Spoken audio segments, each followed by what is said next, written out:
Muy bien.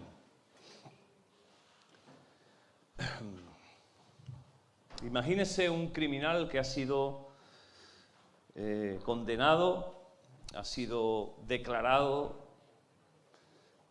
culpable en un juicio, con todas sus pruebas en su contra. La defensa ha intentado defenderlo, indefendible. Se han agotado los recursos y finalmente declaran a este hombre un delito grave culpable con una condena grande además, ¿no? Y contra pronóstico se levanta el juez y dice: sí, todas las pruebas están en contra de usted, realmente la ley va a caer con todo su peso, pero yo le declaro inocente. Y esto sale en los medios. ¿Cómo te quedarías, no?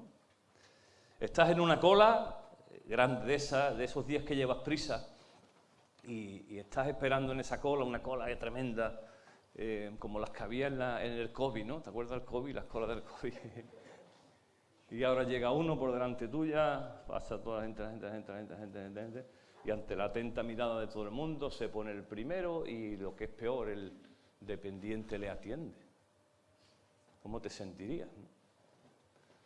Esta es buena. Estás con tu niño, tiene dificultades para el aprendizaje, ahora le llaman TDAH, ¿no? Trastorno de atención. Y el pobre, que fatiga para aprobar el curso, y tú lo apuntas a las extraescolares, y las extraescolares las ponen a las 4:30 de la tarde, a la hora buena de la cabezada, y tú tienes que ir con tu niño a las 4 de la tarde a llevarlo a esas extraescolares, el niño con unas dificultades, unas irritaciones todos los fines de semana, y por fin ya llega el día de los exámenes y aprueba raspón. Y termina, por fin ha terminado ya, y ha aprobado con un 5, pero con una manita del profe. Pero ahora ve tu vecino, el niño de tu vecino, que se lleva todo el día en la calle. Todo el día sin ordenar en la calle, los padres pasan de él y aprueba también con un 5, igual que tu niño. ¿Cómo te sentirías? Y como esta te podría contar un montón de este tipo de historias. Y sin lugar a dudas nos sentiríamos mal, nos daría coraje, nos enritearíamos. Pero ¿qué pasa si tú fueras ese niño? O si tú fueras ese culpable, o si tú fueras el que te saltas la cola. Vivimos en un mundo, sin lugar a dudas, cuyo diseño está decidido en términos de trabajo o esfuerzo, recompensa. Caída, juicio. Esos son los términos en los que tú y yo estamos acostumbrados a vivir, y ese es el sistema por el que nosotros vivimos. Donde el que la hace lo paga. Bueno, usted me podrá decir, bueno, aquel que se zafó habiendo sido culpable, sí, pero es la excepción de toda regla, ¿verdad? Pero en términos generales todos vivimos en un sistema fundamentado en el esfuerzo, el sacrificio, que es premiado finalmente, o todo lo contrario, la falta de disciplina, la falta de seriedad en las cosas, la falta de lo que sea, es premiado, o mejor dicho, es culpabilizado con castigo, con falta de oportunidades. Y esa es la vida que tú y yo estamos viviendo, y está totalmente opuesta a lo que la palabra de Dios dice. Porque en términos de gracia, y gracia sería todo lo que anteriormente hemos hablado, todavía a nosotros nos cuesta muchísimo entender la gracia, porque estamos viviendo en un sistema carente de gracia.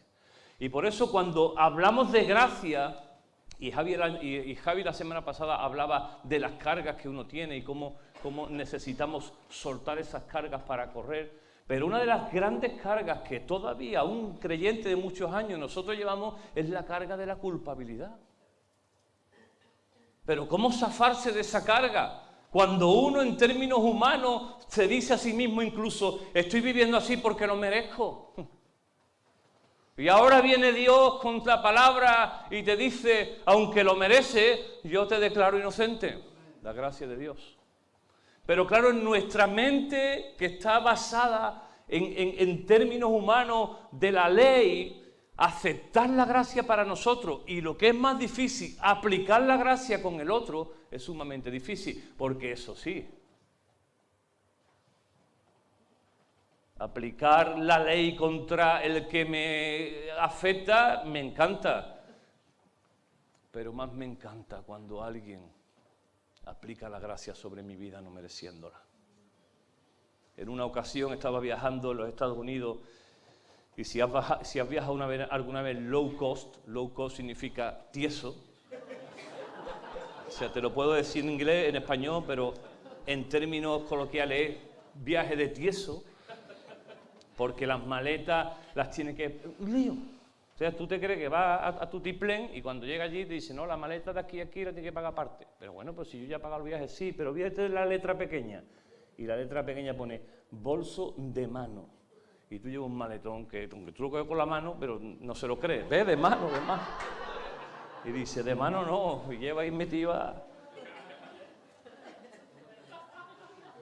Y en un aeropuerto en Estados Unidos, no se nos olvidará, ya de vuelta, ya pasando el quinario y con las maletas y tal. Y ahora llegamos ya, todos nosotros todos contentos, vamos a facturar las maletas. Y había un hombre joven y me dice, tiene que pagar por cada una 100 euros. A ver, yo le iba a decir, quédate con ella ahí. Yo creo que lo que hay dentro no vale 100 euros. Estuve a punto de decírselo. Y el hombre nos vio tan apurado que tomó un papel, lo pegó en la maleta, llegó un supervisor y nos dijo, ¿cuál es el problema ahí? Y le dijo el hombre, no hay ningún problema. Y cogió las maletas y las metió para adentro. Y dijo, está todo bien. Nosotros me vería la cara y dice, pero yo sentí, a mi mujer se lo dije, ¿no? Digo, esto es la gracia. Sin merecerlo, alguien ha querido bendecirnos. Y lo que es peor, sin conocernos de nada. Y yo quiero hablarte de gracia porque es muy importante que usted y yo entendamos la gracia, no solamente porque eso afecta a nuestra manera de vivir, puede ayudarnos a liberarnos de esas cargas que tenemos todos, porque todos los que estamos aquí, sin lugar a dudas, en algunos momentos de nuestras vidas hemos cerrado en el blanco, eso es el pecado. Nos hemos equivocado muchas veces, nuestras vidas no han sido lo que hemos soñado. Soñamos una vida idílica con una familia y a lo mejor eso se convirtió en un infierno en vez de haber sido el cielo, el paraíso que hubiéramos soñado en nuestras casas. Y claro, parte de la responsabilidad siempre fue nuestra. Y muchos de los que estamos aquí todavía estamos cargando con un peso del pasado que puede llamarse heridas, pueden llamarlo frustraciones, pueden llamarlo equivocaciones, pueden llamarlo pecado, puede llamarlo como quiera, pero como sea, estamos cargando, como decía Javi, intentando correr la carrera de la vida, cargando con un peso. Y entender la gracia en su profundidad, y es lo que yo hoy quiero hablarte en esta mañana, recordártelo, no te voy a decir nada nuevo, tiene un poder poderosísimo para poder caminar libres en esta vida y avanzar hacia lo que Dios quiere para cada uno de nosotros. Porque lo natural es que siempre tendamos de una forma automática a vivir en la ley y no aceptar y vivir en la gracia.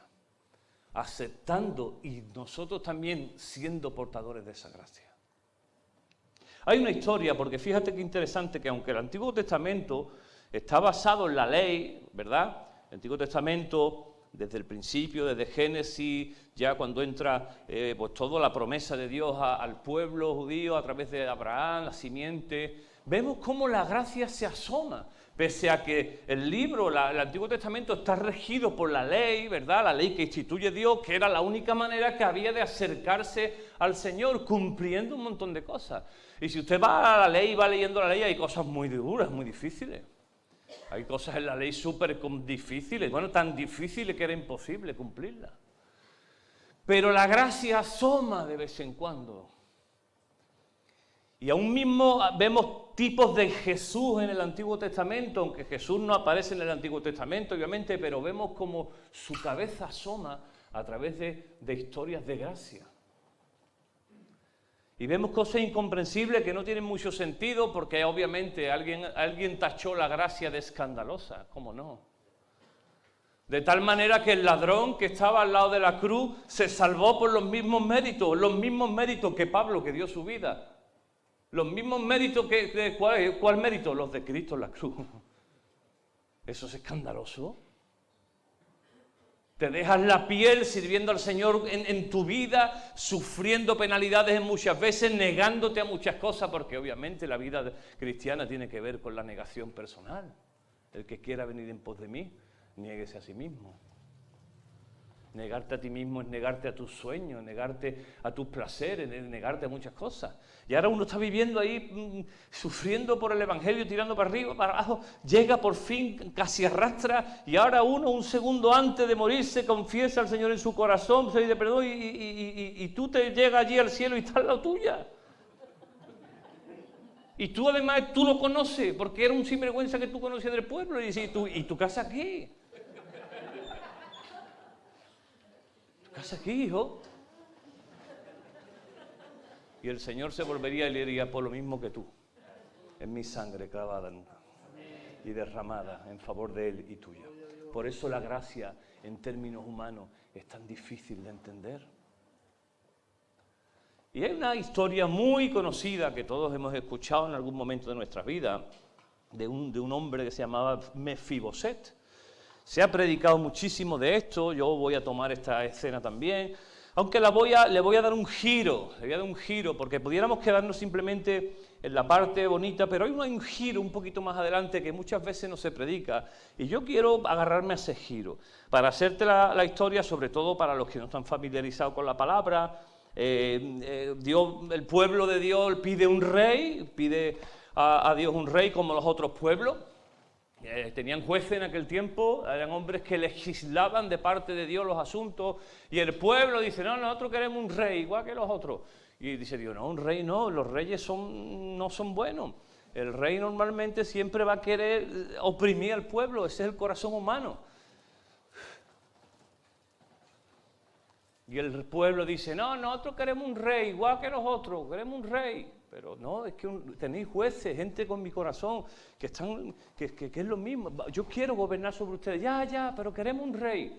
Y Dios dice, bueno, venga, ahí tenéis un rey. Y manda a Saúl, que en un principio es un hombre que pintaba bien y hace las cosas bien, pero se equivoca. Saúl, como humano, se equivoca.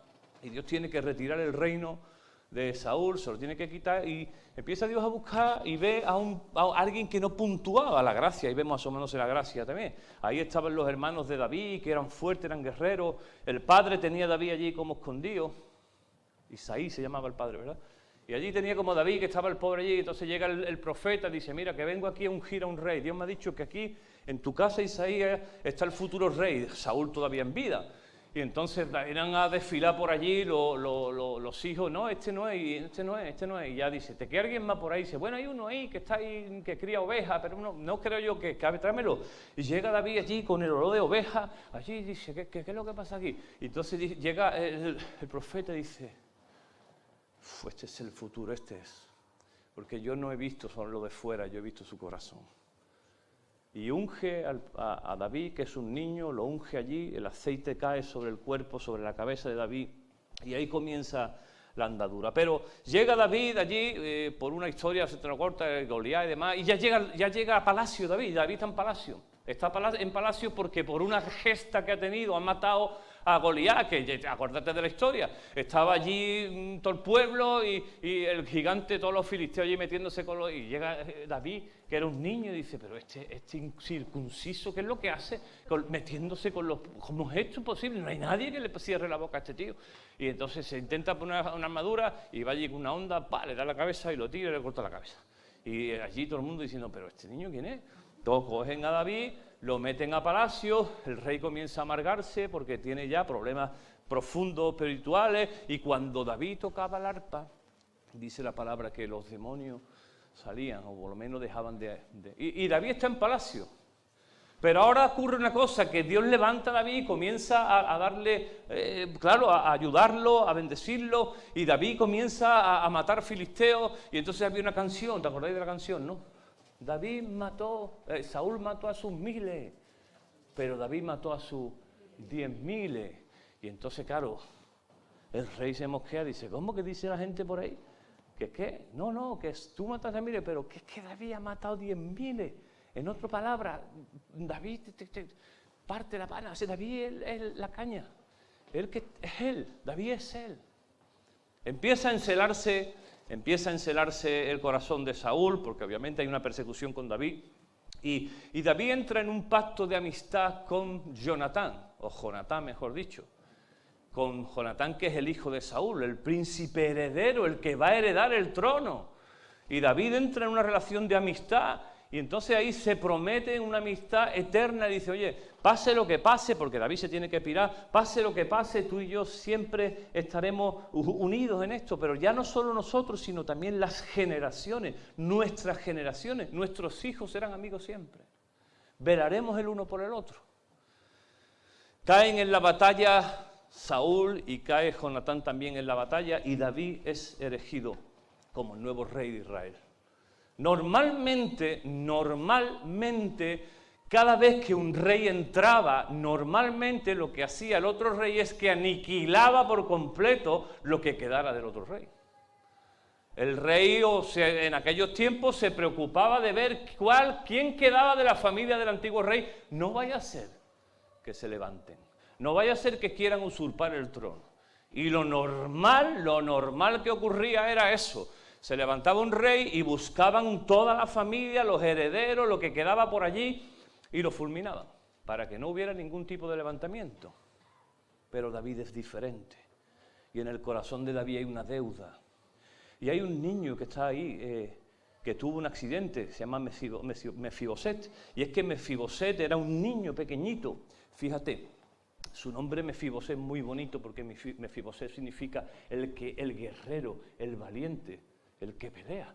Y seguramente los padres de Mefiboset, Saúl, había proyectado sobre ese niño ese futuro. Habían dicho, este es el valiente, este es el que confronta a Baal, a los demonios. Ese será tu nombre. En aquel tiempo, Antiguo Testamento especialmente, los nombres tenían mucha fuerza y normalmente los nombres se ponían con un propósito. Por eso Dios le dice mismo, ya no te llamarás más Abraham, sino te llamarás Abraham. Y Dios mismo se encarga de cambiarle el nombre a alguna gente, ¿verdad? Y habían proyectado sobre ese nombre, niño, tú serás un guerrero fuerte, tú serás el que confronta. Pero en la huida, cuando cae Saúl y Jonatán caen en la guerra, claro, por temor a esa masacre, a esa eliminación de los otros parientes, toman al pequeño Mefiboset en brazos, la sirvienta tropieza, se cae y Mefiboset queda paralítico. Y David, ahí nos adentramos al texto. Todo lo que te he contado es la previa, ¿verdad? El contexto para que entiendan lo que va a pasar. Es como las series que te empiezan un momento. Y en el capítulo 2 de Samuel, en 2 de Samuel, capítulo 9, comienza esta historia de gracia. Y dice la palabra que cierto día David preguntó, ¿hay alguien de la familia de Saúl que aún siga con vida? ¿Alguien a quien pueda mostrarle mi amor por Jonatán? Entonces mandó a Siba, que era ese hombre, un hombre que había sido uno de los siervos de Saúl. ¿Eres tú, Siba? Sí, le preguntó el rey. Sí, señor, soy yo. Enseguida el rey le preguntó, ¿hay alguien de la familia de Saúl que todavía viva? De ser así, dice, quisiera mostrarle la bondad de Dios. No lo merece, es un descendiente del otro rey, pero yo quiero mostrarle la bondad de Dios. Gracias. Dice la palabra que Siba le contestó, sí, uno de los hijos de Jonatán sigue con vida, está lisiado de ambos pies. ¿Dónde está?, preguntó el rey. En Lodebar, así se llamaba la ciudad donde había ido a parar este hombre. ¿Sabes qué significa Lodebar? Lodebar significa, lo es en arameo, es no. Era el lugar de las no palabras, el lugar del silencio. Y había ido a parar ahí un hombre que habían proyectado sobre él un futuro hermoso, que era estar en el lugar de los reyes, los príncipes.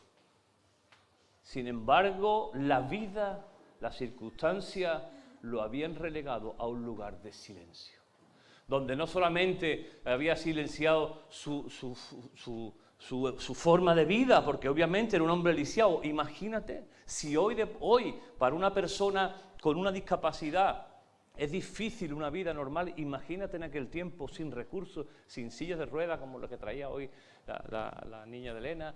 Imagínate sin recursos una vida de una persona paralítica.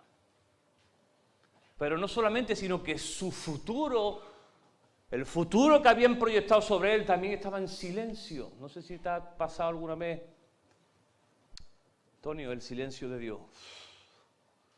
Cuando tú estás buscando respuestas y hay silencio, nadie responde. Y tú estás diciendo, Dios, ¿ahora qué más te necesito? Y ahí estaba relegado Mefibosé, al lugar de las no palabras. Su futuro ya no había futuro para él, estaba relegado a la mendicidad.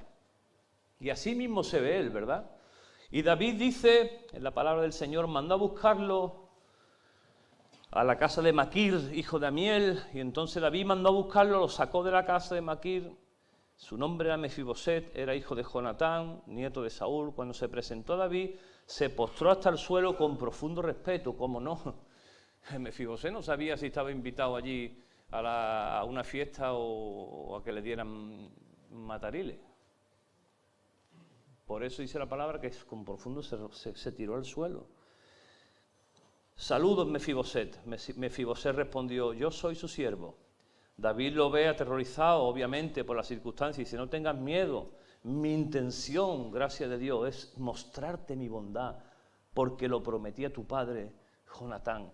Te daré todas las propiedades que pertenecían a tu abuelo Saúl, y comerás aquí conmigo en la mesa del rey. La visión que él mismo tenía de sí mismo, ¿verdad? Dice la palabra que él se ve ante esa situación como tú y yo muchas veces nos hemos visto ante la gracia de Dios. Cuando hemos caído, cuando hemos tropezado, cuando nos hemos equivocado, uno tiene la sensación también como la que tenía Mefiboset. Y yo muchas veces le he dicho, Señor, ¿cómo puedes mirar a un gusano como yo? Y Mefiboset así se siente ante la gracia de Dios y le dice, si yo soy un perro muerto, así se define. Y así es como la culpabilidad hace sentirse a uno, ¿verdad? Como un perro muerto.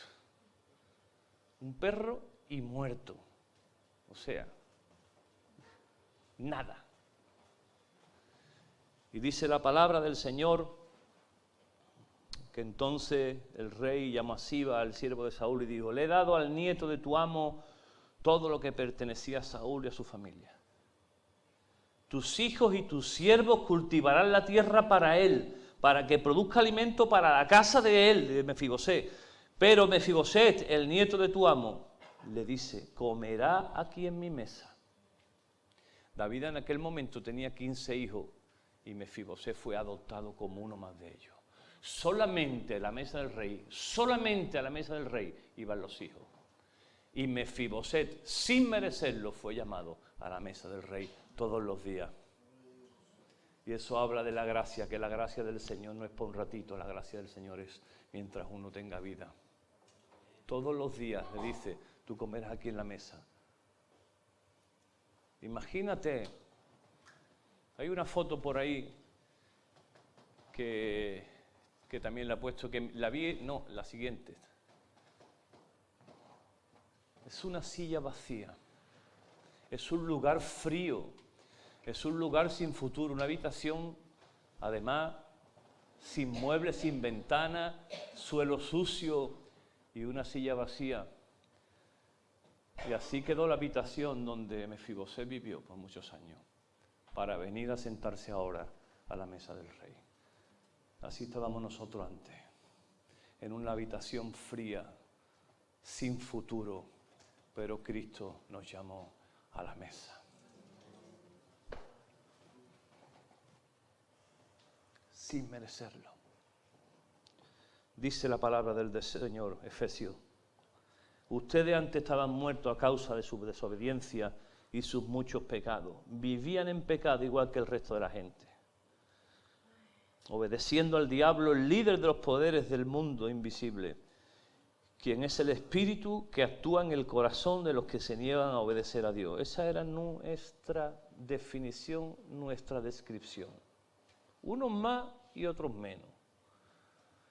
Algunos metió muchos líos y otros éramos de los que decíamos, pero si yo no he matado a nadie. Yo no he sido tan malo. Y esos mismos decían cuando se mosqueaban con alguna persona, y eso lo he hecho yo, tú para mí has muerto. Eso es asesinato también. Todos vivíamos así en el pasado, siguiendo los deseos de nuestras pasiones y la inclinación de nuestra naturaleza pecaminosa. Por nuestra propia naturaleza éramos el objeto del enojo de Dios, igual que todos los demás. Cuando miraba a Dios decía, pero hay corrupción, hay inmundicia, hay oscuridad en el corazón del hombre. Pero Dios es tan rico y misericordia, bendito sea el Señor.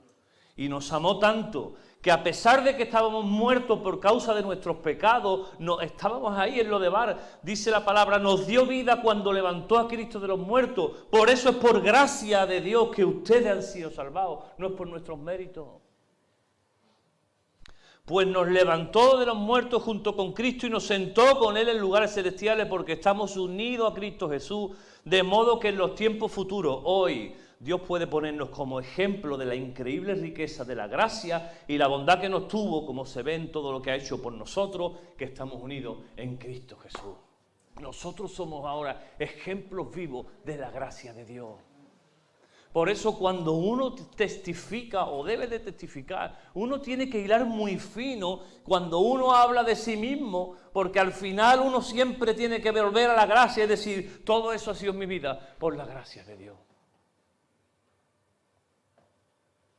Un día estábamos con unos políticos reunidos, no voy a decir el nombre ni voy a decir el partido, para no...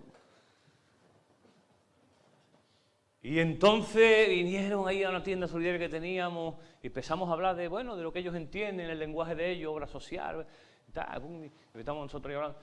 Y entonces uno de ellos me dice, Juanjo, yo estaba intentando hacerle entender que lo que nosotros estábamos haciendo era porque nos sentíamos amados por Dios. Estaba intentando hacerle entender eso, ¿no? Y dice, no. Tú esto lo haces porque tú eres muy buena gente.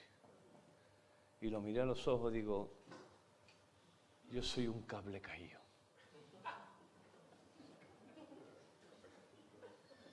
¿Entiendes? Un cable caído en el suelo dando chispato ahí de 2000 voltios dando bandazos. Digo, ese soy yo. En mi naturaleza yo soy egoísta, egocentrista, todo lo malo que acabenista soy yo. Egoísta, egocentrista, todo es lo malo. Pero la gracia de Dios me da ahora la capacidad de hacer algo por otro, porque me siento amado. Esa es la diferencia, no somos nosotros. Por eso uno tiene que ir siempre y voltearse, mirar hacia la gracia. Uno para seguir adelante tiene que constante estar mirando a la cruz y ver a un Cristo roto. Bendito el Señor, y una cruz vacía de su resurrección. Dice la palabra, pero Dios es tan rico en misericordia, nos amó tanto, que a pesar de que estábamos muertos por nuestros delitos, nos dio vida. Es por gracia que ustedes son salvos. Dios puede proveernos, me encanta esto, dice, Dios los salvó por su gracia cuando creyeron. Ustedes, dice esta versión, no tienen ningún mérito. Mefibosé, ¿qué había hecho Mefibosé para merecer la gracia de Dios? Cuando él, en lo natural, lo que merecía era la muerte, igual que toda su familia. Sin embargo, la gracia asoma a través de la vida de David y le dice a Mefibosé, tú eres de los nuestros, bienvenido a casa, siéntate en la mesa. Es por gracia, amados míos. Dice, es un regalo, dice esta versión, la nueva traducción viviente. Dios le salvó por gracia cuando creyeron. Ustedes no tienen ningún mérito en esto, es un regalo de Dios. La salvación no es un premio por las cosas buenas que hayamos hecho. Así que ninguno de nosotros puede jactarse de ser salvo. Delante de Dios, el día que lleguemos allí, ninguno podemos decir, hemos llegado aquí por nuestros méritos. Lo hicimos bien, hicimos muchas obras sociales, levantamos iglesia, predicamos el evangelio y te dirá el Señor, hijo mío, si no hubiera sido por mi gracia, ni siquiera delante mía podías estar ahora. Todo lo que hiciste fue como consecuencia de mi amor por ti. Por eso dice la palabra, de modo que en los tiempos, el versículo 10, pues somos la obra maestra de Dios, Él nos creó de nuevo en Cristo Jesús, la gracia, a fin de que hagamos las cosas buenas, las obras que Él preparó para nosotros, para que anduviésemos por ellas, dice la palabra. Pero primero es la gracia, y luego vienen las obras, luego viene la respuesta a un corazón agradecido. Porque nuestras obras son el fruto de un corazón agradecido. Así que podíamos quedarnos aquí. Y usted no se puede ir de aquí hoy sin abrazar la gracia si todavía no lo ha hecho. Usted ya, si ha escuchado este mensaje y se va de aquí sin abrazar la gracia, usted delante de Dios no podrá decir nunca que no lo sabía. Porque el mensaje de Dios descarga una responsabilidad en nuestros corazones.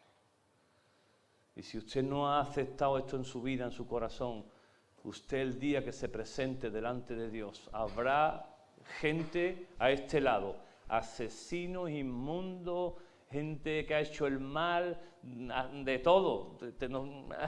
Todo lo peor está en este lado, pero dijeron, aceptamos, Señor, tu gracia. Y en este lado habrá un montón de gente buena gente, trabajadores, pero que no quisieron aceptar la gracia. Dijeron, no, para nosotros no es eso, nosotros no necesitamos la gracia de Dios. Tengo la mala noticia de decirte que si tú eres uno de esos, no vas a poder disfrutar de la bendición de la vida eterna con Cristo. Así que usted ya lo sabía porque se lo acabo de decir. Y hay una responsabilidad en su vida, usted no se puede ir de aquí sin abrazar esto. Y decirle al Señor en esta mañana, yo abrazo la gracia y tú di gracias, Dios mío, por lo que tú has hecho conmigo. Y se podía terminar aquí la predicación perfectamente. ¿Sí?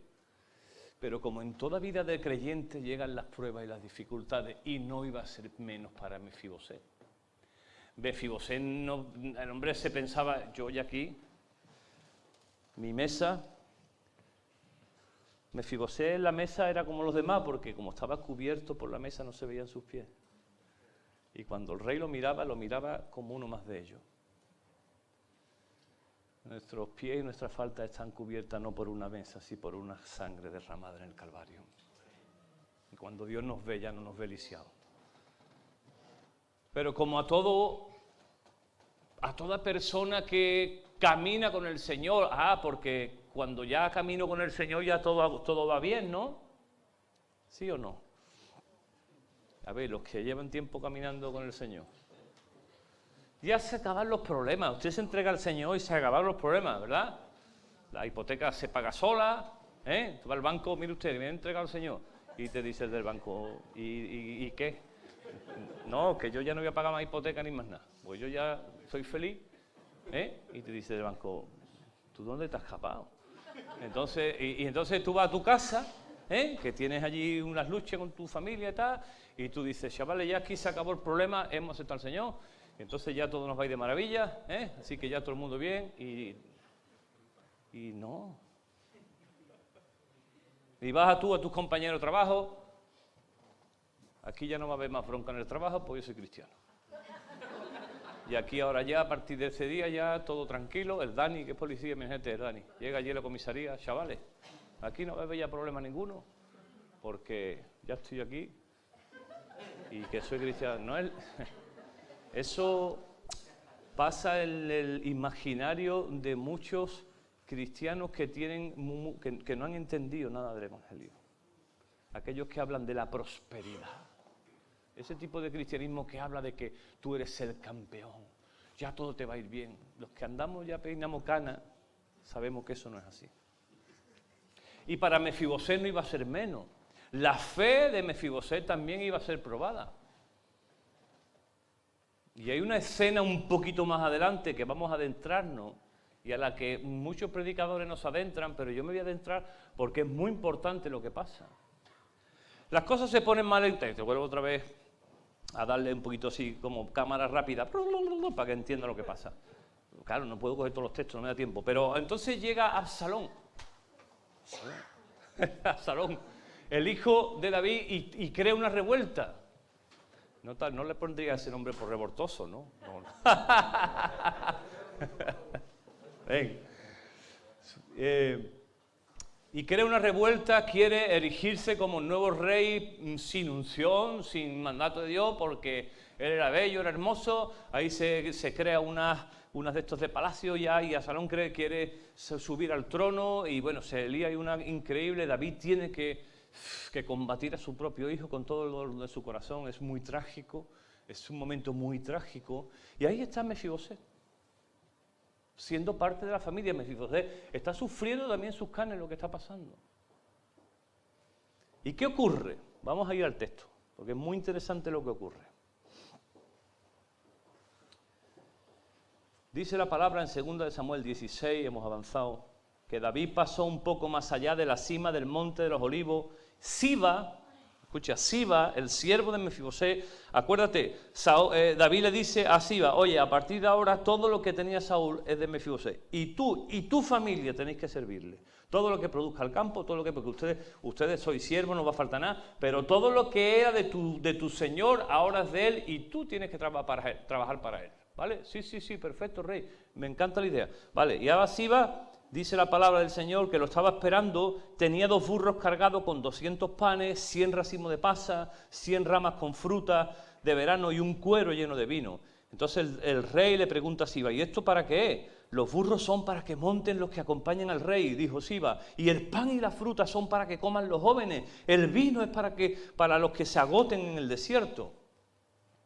Siba había preparado todo un montón de cosas que estaban muy bien. Siba quería de alguna manera impresionar al rey con su actitud. Pero el rey mira a Siba y dice: está bien tú, pero ¿dónde está Mefiboset? En aquel tiempo te recuerdo que los reyes, los príncipes, los hijos de los reyes, no es como ahora, estaban en primera línea de batalla. Cuando el rey iba a la guerra, o había una guerra, el primero que iba era el rey. No es como ahora. En aquel tiempo el rey y todos sus hijos tenían que estar allí al frente. Era una muestra también de decir: oye, esta guerra es nuestra, este es nuestro pueblo, esta es nuestra gente, y nosotros somos los primeros si caemos. Y Mefibosé, que se contaba ya como uno de sus hijos, no aparece en escena. Y David le pregunta a Siba: ¿dónde está Mefibosé?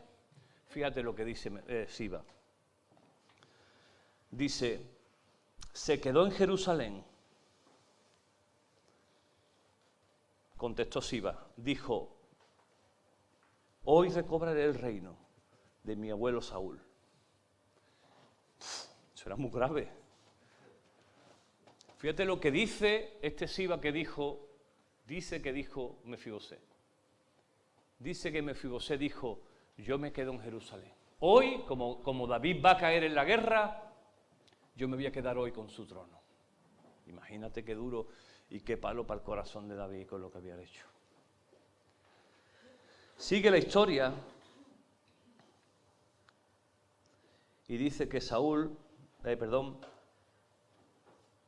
que el rey le dijo a Siba: ok, todo lo que pertenecía a Mefibosé ahora es tuyo.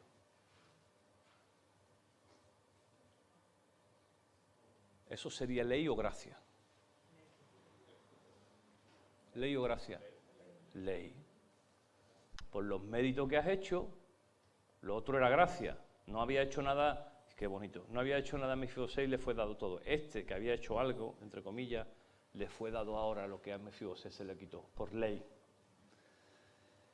Y dice la palabra que este tipo se inclina y dice: Señor, que yo siempre pueda complacerlo, mi Señor el Rey.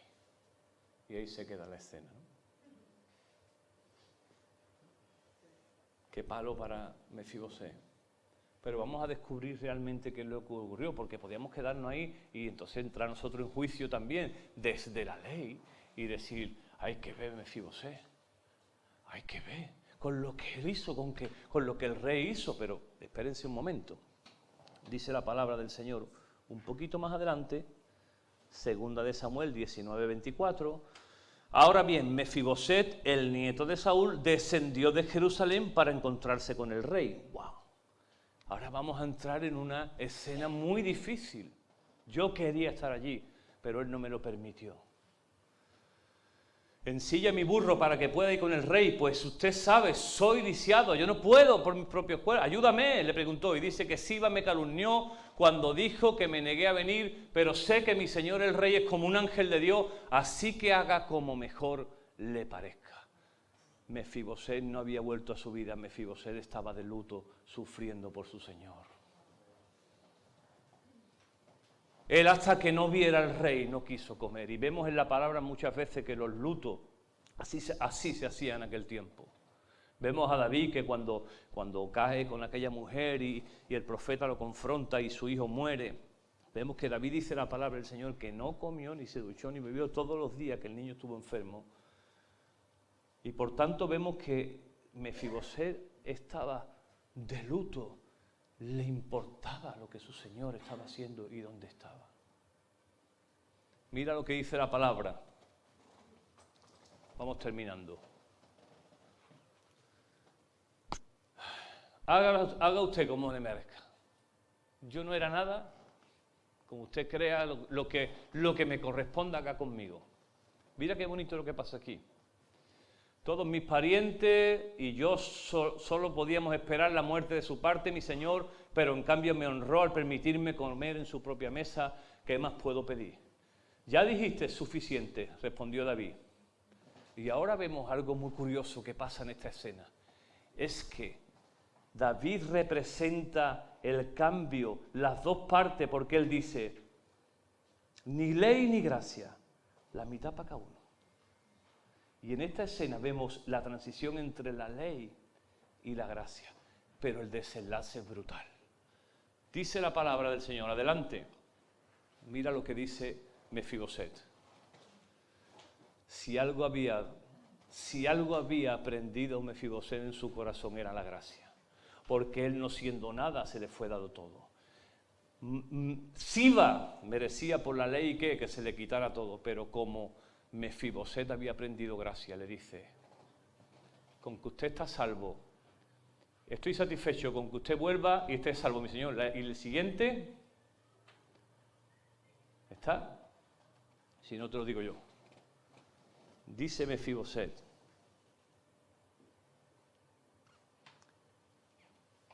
en el versículo 30, dice,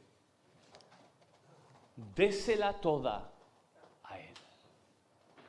¿Se merecía Siba toda la gracia, toda la tierra? Pero como el corazón de Mefiboset estaba hinchado de la gracia de Dios, le dijo, yo solamente quiero estar en tu mesa. A mí me da igual las posesiones, me da igual. Aunque no lo merezca este Siba por lo que ha hecho, gracias de Dios, désela todo a él. Gracias de Dios. Por eso nosotros, amados míos, la enseñanza para nosotros en esta hora es no solamente que somos salvos por gracia, no solamente que nosotros no merecíamos y ahora sí, sino que ahora nosotros, nuestros estilos de vida deben de estar gobernados por la gracia de Dios también.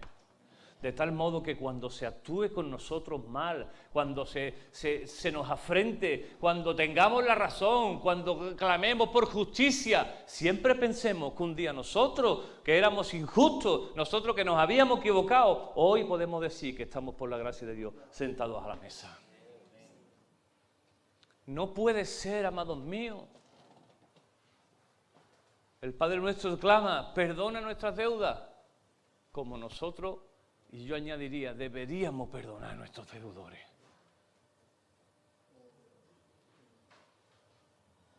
La historia de Cristo, de nuestro Señor, no solamente es para salvarnos, ¿te parece poco? Sino para que nosotros también seamos valedores de esa gracia y apliquemos gracia sobre las personas, igual que nosotros un día fuimos agraciados por la bendita gracia de Dios. Qué interesante que el corazón de Mefiboset había sido transformado. Al punto que él, las posesiones le daba igual. Él lo único que quería es verse de nuevo cara a cara con el rey. Incluso dice, mira, la mitad no, dale lo mío también, si yo no lo necesito. Yo me conformo con tu gracia y con tu bondad sobre mi vida. Un día nosotros también fuimos llamados a esa gracia. Esa gracia se manifestó en el frasco de alabastro que aquella mujer rompió en los pies del Señor. Y el Señor la puso como ejemplo y dijo, mira, a la que mucho se le perdonó, mucho amó. Si a nosotros se nos dio tanto, nosotros tendríamos que dar más. El mismo, aquel hombre, el gadareno, estaba allí endemoniado. El pueblo lo había dejado ya, pero la mirada de Jesús fue más que suficiente para decirle, me da igual tu condición, me da igual lo que has hecho, yo te libero. Y aquel gadareno le dijo, déjame seguirte. Le dijo, no, yo quiero que seas un portador de mi gracia en tu familia. Ve y cuéntale a los otros lo bueno que ha sido el Señor contigo.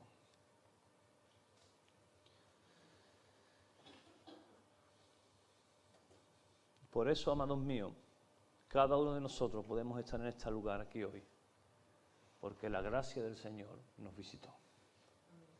Y esa es la diferencia radical entre nosotros y cualquier otra persona del universo.